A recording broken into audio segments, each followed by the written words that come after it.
അപ്പം ചേട്ടൻ ഈ നമ്മുടെ തിയേറ്റർ ഫീൽഡിലേക്ക് സിനിമാ ഫീൽഡിലേക്കല്ല തിയേറ്റർ ഫീൽഡിലേക്ക് വന്ന സമയം ഏത് വർഷമാണ് വന്നത്? 1980 കാലഘട്ടങ്ങളിലാണ് അല്ലേ?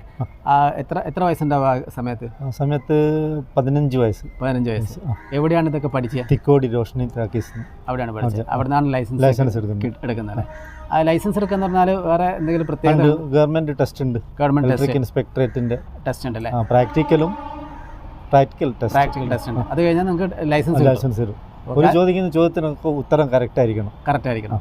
ആ കാലഘട്ടത്തിൽ എന്ത് തരം പ്രൊജക്ടറൊക്കെ ആയിരുന്നു? പ്രൊജക്ടർ ദേവി, ഫോട്ടോഫോൺ, പവർ, വെസ്ട്രെക്സ്, അന്ന് കാർബണാണ് കത്തുന്നത്.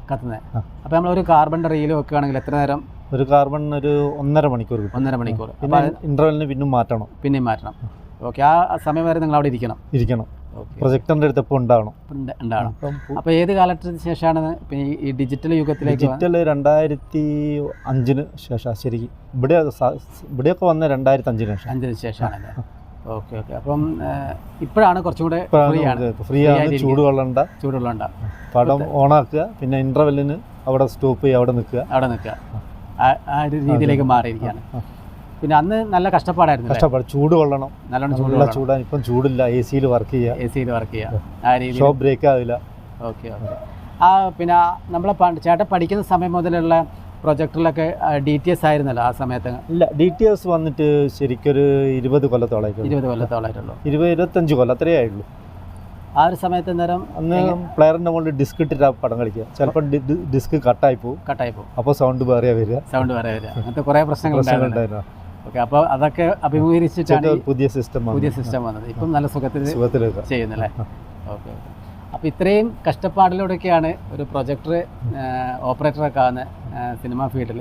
അപ്പോൾ ഇപ്പോൾ ഈ പ്രൊജക്ടർ ഓപ്പറേറ്റർ എന്നൊക്കെ ഇതുണ്ടോ? പരീക്ഷ നടക്കുന്നുണ്ട്. ഇപ്പോഴും പരീക്ഷ നടക്കുന്നുണ്ട്. അപ്പോൾ ഇപ്പോഴാണ് അന്നേരം പിന്നെ എവിടെ പോയി പഠിക്കുക? തിയേറ്ററിൽ അപ്രന്റീസ് രജിസ്ട്രേഷൻ ചെയ്യണം. തിരുവനന്തപുരം ഇലക്ട്രിക് ഇൻസ്പെക്ടർ അംഗീകരിക്കണം. എന്നിട്ട് ഒരു കൊല്ലം കഴിഞ്ഞിട്ട് എക്സാം വിളിക്കും. ഓക്കെ. അപ്പോൾ നമ്മൾ അപേക്ഷിക്കുക. ഓക്കെ. ആ രീതിയിലാണ്. ഇപ്പം കോഴിക്കോട് അല്ല, തിരുവനന്തപുരത്ത് നിന്നാണ് പരീക്ഷ. ഇപ്പം ക്യൂബിലൊക്കെയാണ് പ്രൊജക്ടർ മാറിയല്ലോ. പണ്ട് ഫിലിം ഓട്ടി കാണിച്ചു കൊടുക്കണം.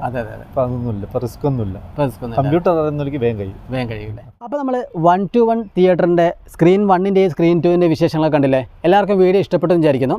അപ്പോൾ വടകരയുള്ള സുഹൃത്തുക്കൾക്ക് ഈ വീഡിയോ കാണുന്നുണ്ടെങ്കിൽ നിങ്ങൾ ഇവിടെ വന്ന എക്സ്പീരിയൻസ് ഒക്കെ താഴെ കാണുന്ന കമൻറ്റ് ബോക്സിൽ കമൻറ്റ് ചെയ്യുക. അപ്പോൾ പുതിയൊരു സിനിമാ വിശേഷമായി അടുത്ത തവണ കാണാം.